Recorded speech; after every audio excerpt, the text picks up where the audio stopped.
We are looking at how to pronounce this name as well as how to say more interesting and often confusing names, some of the most mispronounced ones too, so make sure to stay tuned for those. How do you say it? Well, in English it is generally said as Ivan, with an emphasis on that second syllable, Ivan.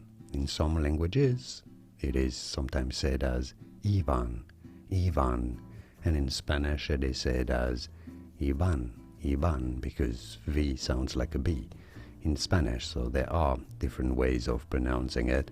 Some even in English might pronounce it also as Ivan, but generally speaking the most common pronunciation, even though you cannot be sure 100%, is as Ivan, Ivan, and now you know.